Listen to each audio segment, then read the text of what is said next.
I'd like to thank you all for coming this morning. For those of you that don't know me, my name is Jeff Freese, and I'm the assistant to the pastor here at Grandview Christian Assembly. I'm an elder, and I'm a founding member of this church. We started back in January 2009, so we're still a relatively newer church.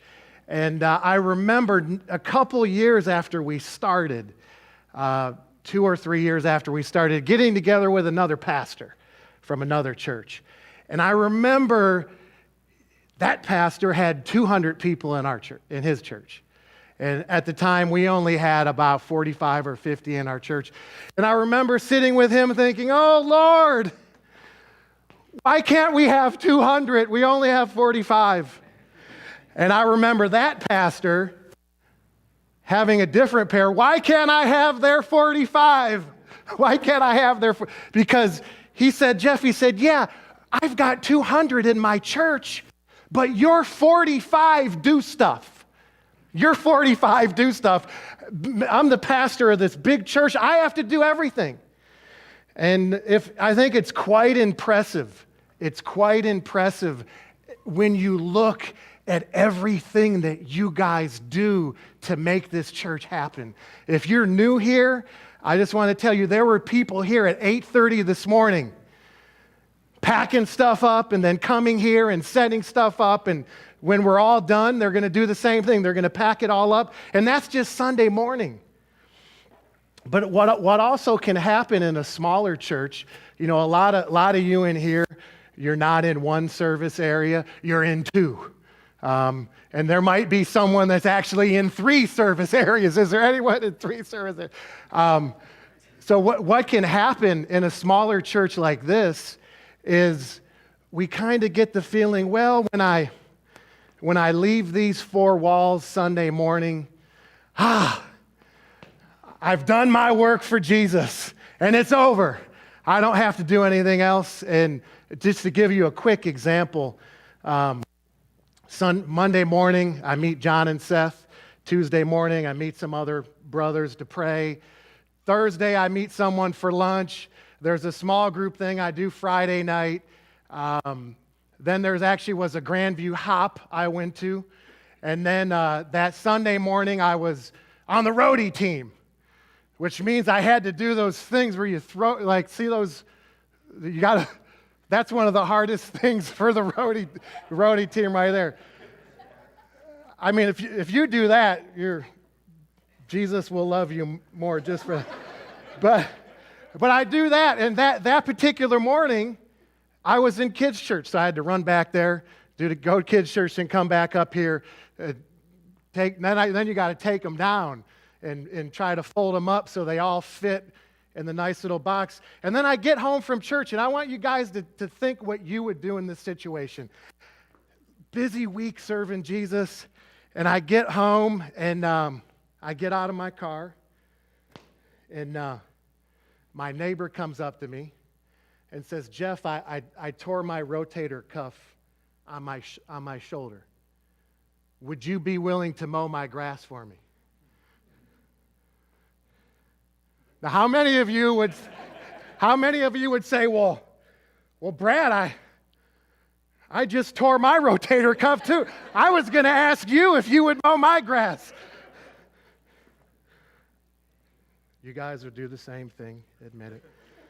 See, serving in the church, in these 4 walls, serving in this church, this is where we get our training wheels.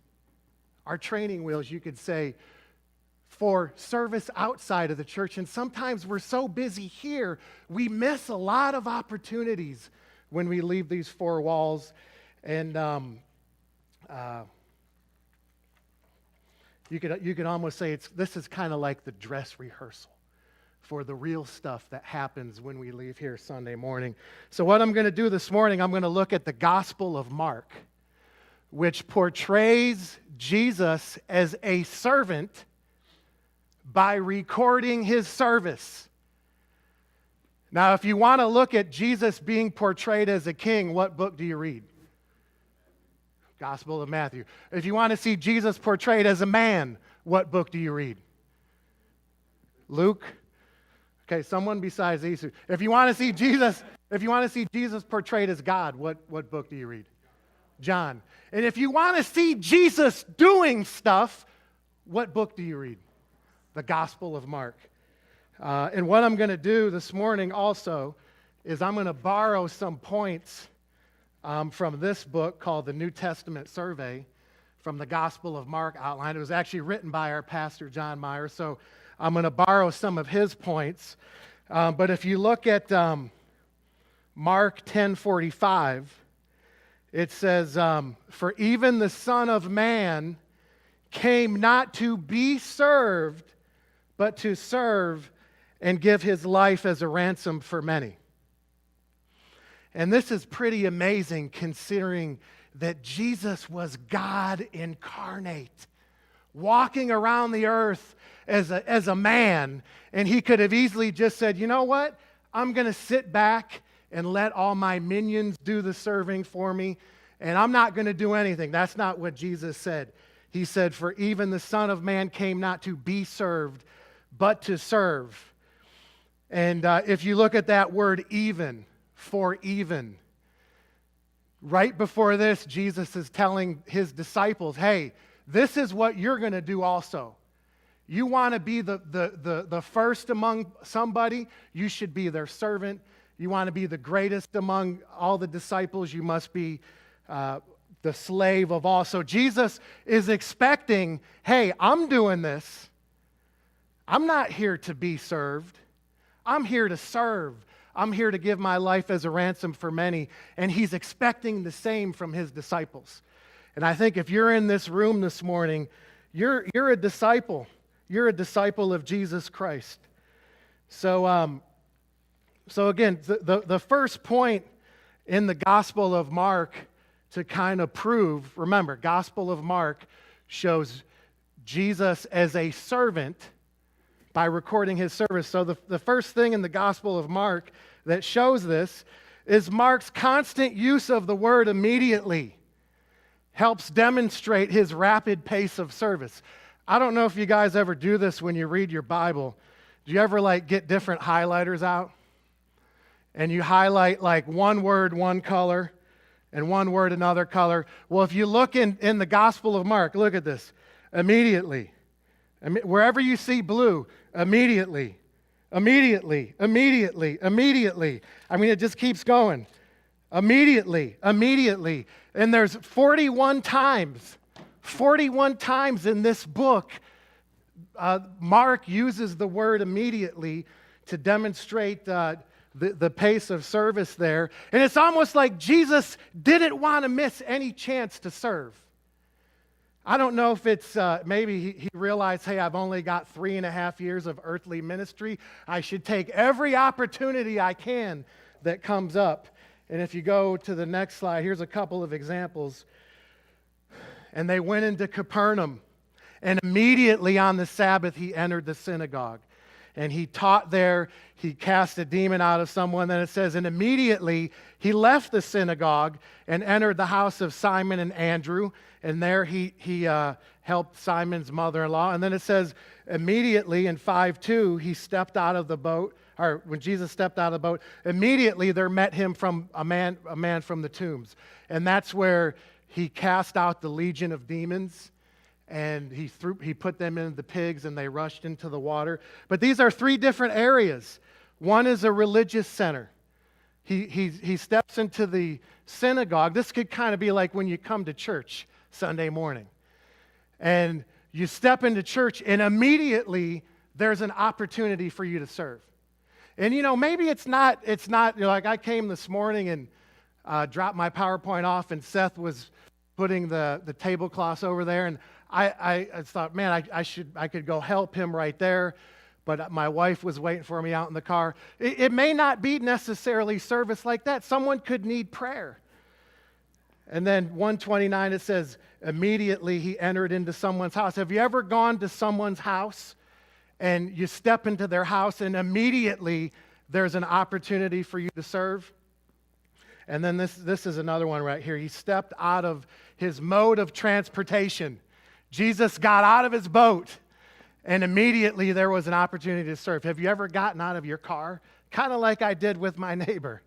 You get out of your car and immediately there's an opportunity for you to serve. But let's face it, there's a lot of things that get in the way of our pace of service. A lot of things that get in our way. I've got a 9-year-old son. His name is Joe. And I remember I said, Joe, I need you to come do something with me. And you know what he told me? He said, I'm busy. I said, you're 9 years old. What are you busy? Are you busy getting a job so that you can pay rent? But I mean, what would you do? What would you guys do?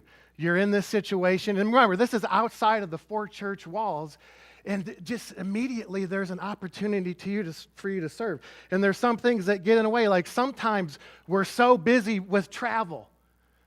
We're so busy with travel that sometimes we miss opportunities to serve. And is travel bad?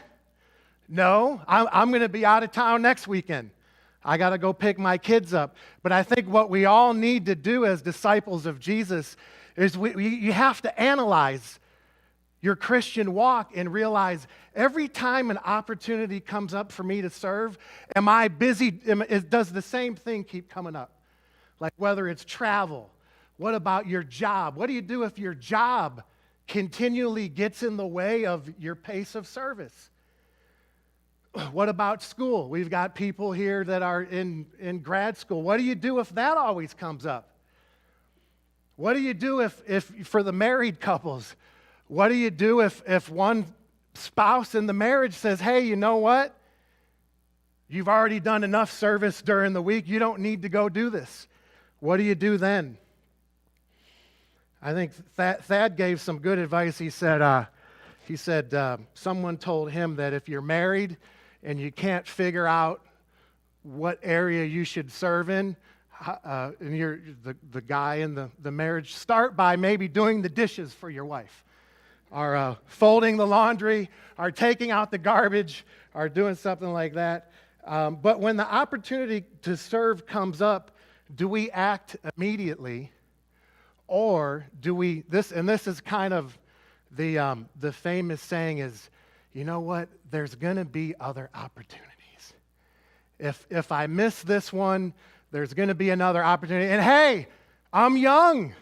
I've got a long life to live. Actually, I'm kind of old, but most of you guys in the room here are young. But the problem is that we're not promised tomorrow. We're not promised tomorrow. And for those of you that have gotten married and had kids and stuff like that, you probably noticed that life gets more complicated over time and instead of getting less complicated.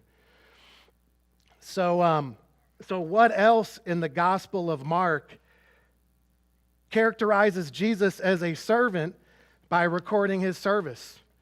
The next thing is that the Lord's deeds, not his teaching, dominate this gospel. If you look in the Gospel of Mark, there are 17 miraculous works and only 4 parables of teaching. Versus in the Gospel of Matthew, there's 20 parables of teaching. So if you like to do stuff, the Gospel of Mark is for you. And the other thing about the Gospel of Mark is Jesus' deeds were hands-on. He was a hands-on person. And John and I were talking about this yesterday. There's a lot of things a lot of ways that you can serve as a disciple of Jesus.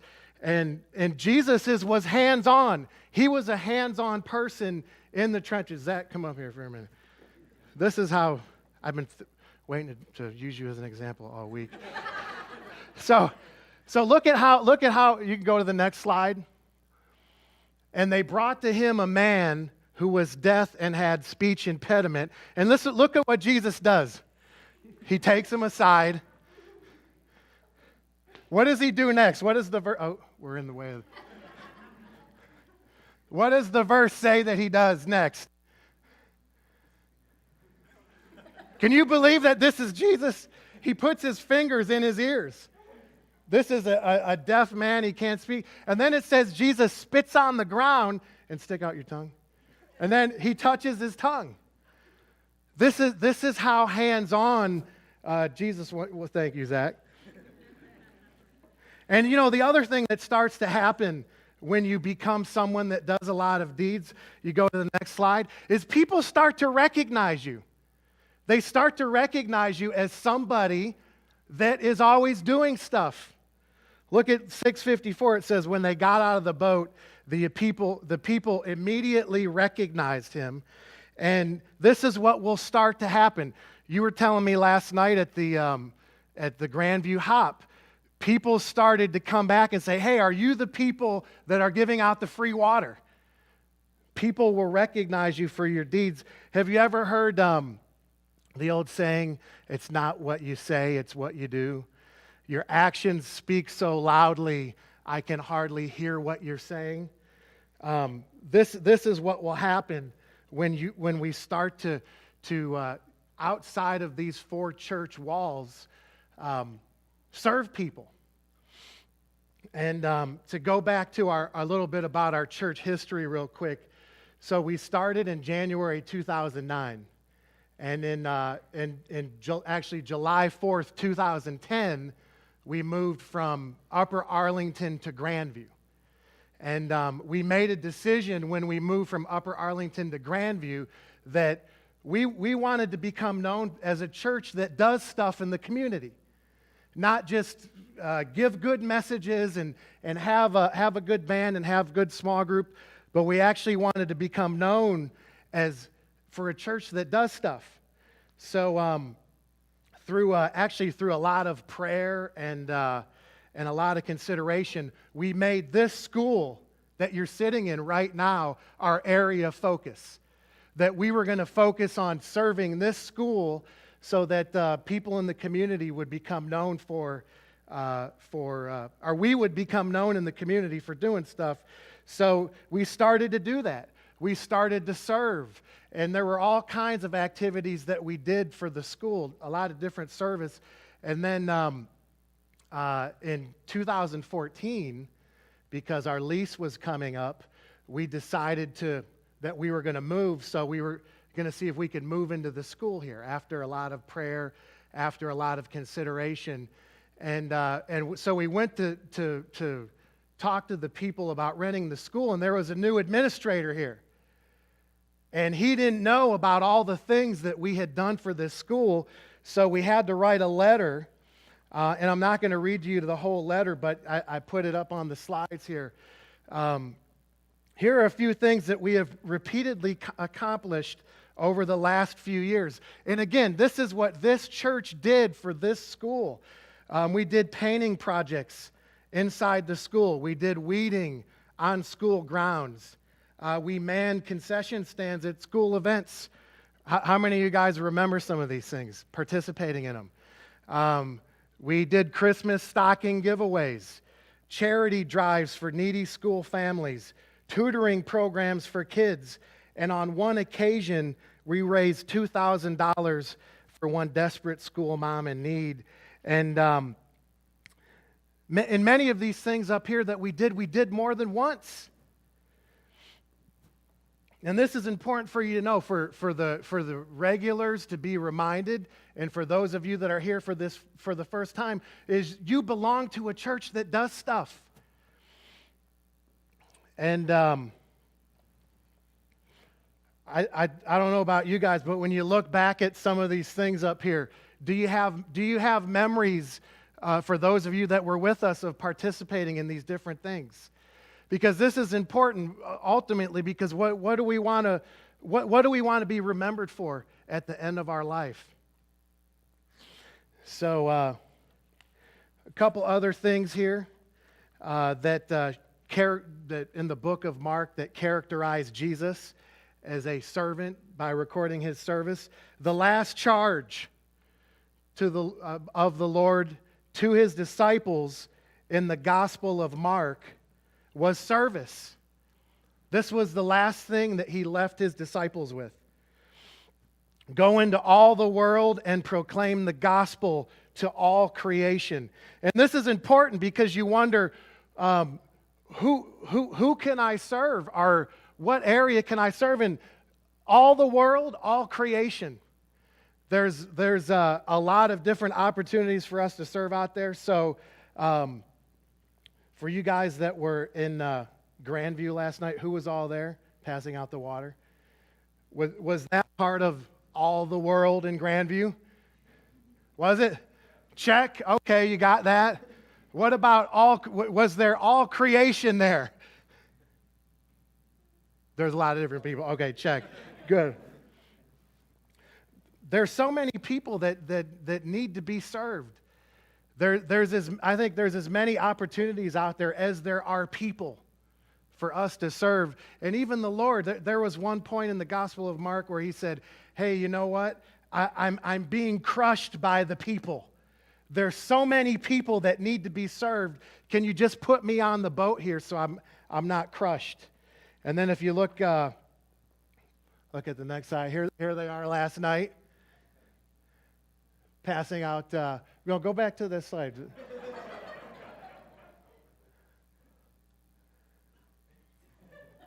Outside of our 4 church walls, getting involved. Now you can go to the next slide. And this is another thing in the book of Mark. And this is important to remember too, because the Lord works together with his disciples in the service of the gospel. 16:20 says, and they went out and preached everywhere while the Lord worked with them. And, to go back to my example with my neighbor, he asked me to mow his lawn for him. At first, I didn't really look at it as, hey, this is an opportunity for me to preach the gospel to all the nations. I just looked at it, oh man, this is going to take extra time. I'm going to get real hot like I am right now, mowing the grass and get all sweaty.